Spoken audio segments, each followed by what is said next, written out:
The night had a quiet, deceptive calm, like the pause before a storm. In the heart of New York City, under the dim, amber glow of streetlights, Vincent Romano's sleek black sedan glided past abandoned warehouses. To the outside world, Vincent was nothing more than a wealthy businessman, a philanthropist, a man of impeccable taste and charm.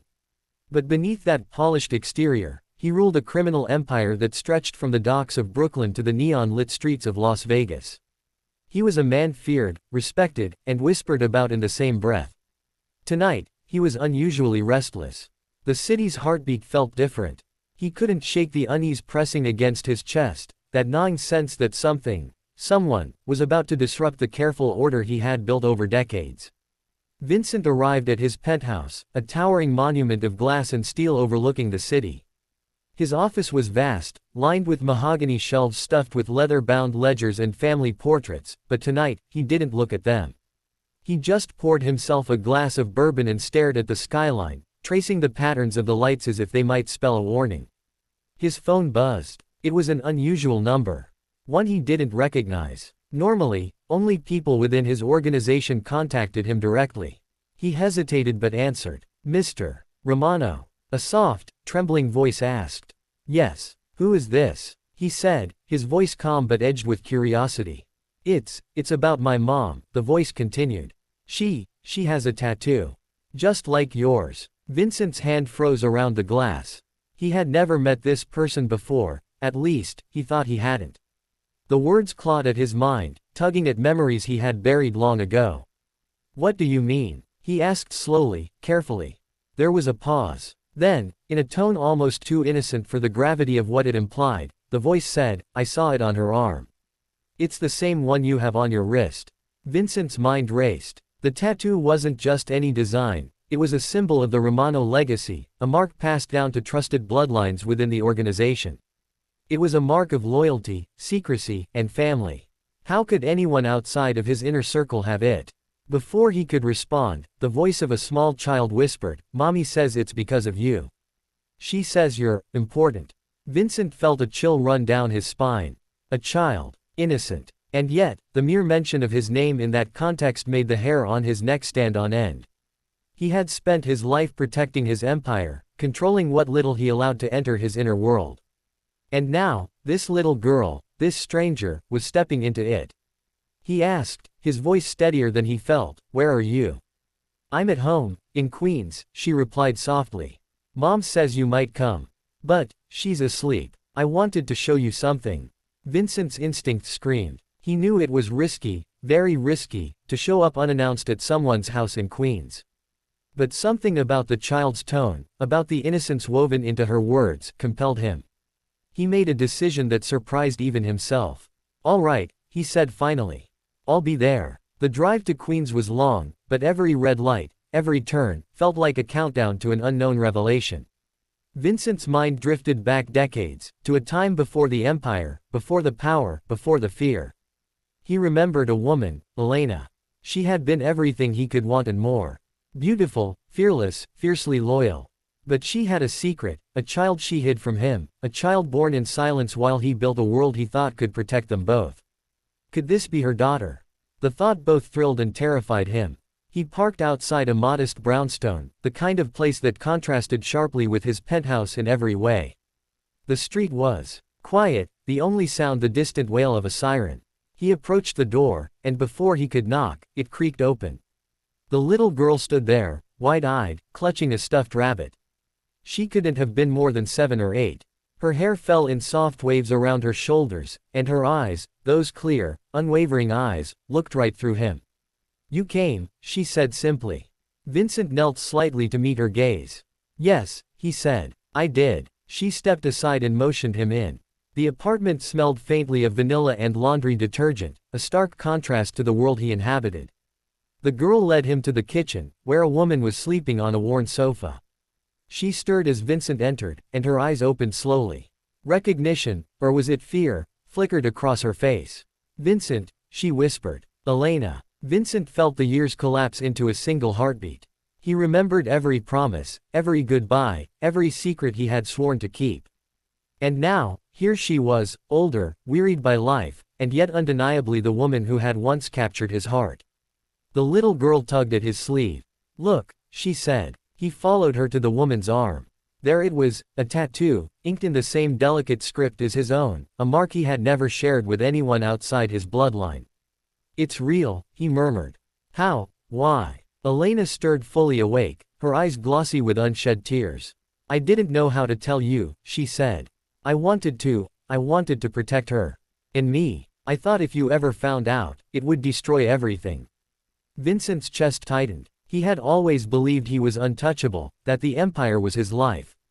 But as he looked at the two most important people from his past, he realized how fragile it all really was. The little girl, sensing his turmoil, stepped closer and whispered, "Mom says you're family."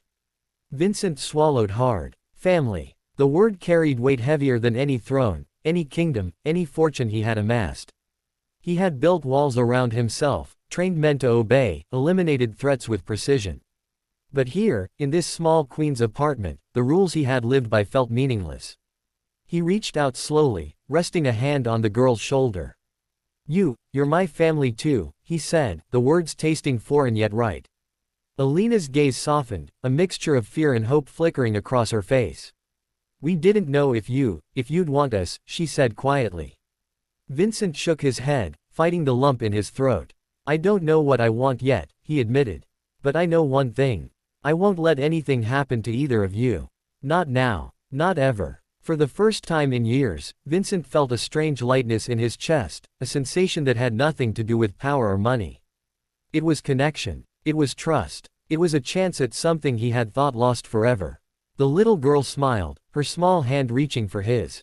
"Then you'll stay with us." Vincent glanced at Elena, who nodded faintly, and then back at the child.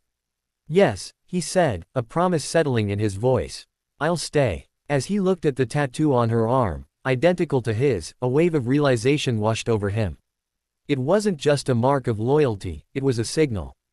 A signal of a bond that could never be broken, a secret that had survived the years, and a reminder that even the most powerful men could be touched by the innocence of life they thought they'd lost. The night outside was still, but inside the apartment, something irreversible had begun. The empire Vincent had built, the walls he had erected around his heart, had been breached.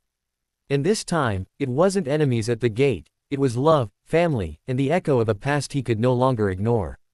Vincent knew one thing with absolute certainty: his life would never be the same again.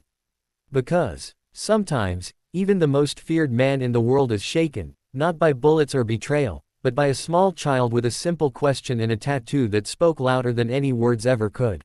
Vincent couldn't sleep that night. Every time he closed his eyes, he saw the little girl's wide, trusting eyes and the tattoo, so small, yet so significant. His empire had taught him to measure threats, to anticipate betrayals, to read people like open books. But this was different. This was personal, unpredictable, and utterly destabilizing. By dawn, he had made a decision. He needed answers. Elena had tried to shield her daughter from him, but Vincent knew better. Secrets, especially ones tied to the Romano legacy, never stayed buried. And if someone had dared give that tattoo to Elena, or worse, to her daughter, it wasn't just a family secret, it was a challenge.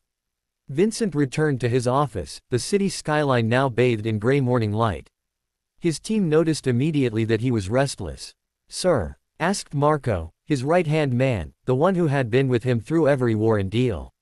"You look distracted." Vincent poured himself a coffee but didn't answer immediately. He studied the city below, thinking. "We have a problem," he said finally. "A small problem. But it's bigger than it seems." Marco raised an eyebrow. "What kind of problem?" Vincent set his cup down carefully, his mind already racing. "It's personal. Someone from my past. Someone I thought I'd lost." He hesitated, then added, "And they're connected to the tattoo." Marco's expression hardened. "The Romano mark." Vincent nodded. "Yes. That mark is sacred. If it's out there, it means someone has been meddling in my family. And if they've passed it to a child, someone is testing me." The words hit Marco like a bullet. "Sir, that could be dangerous. The wrong person could see it as a signal to attack, or worse, to manipulate you." Vincent's eyes darkened. "Exactly. And I need to know who.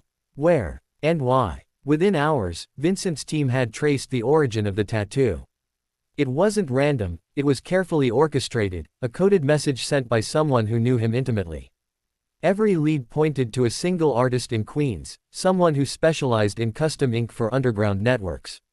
Vincent didn't hesitate. He drove back to Queens, this time with a small, trusted team.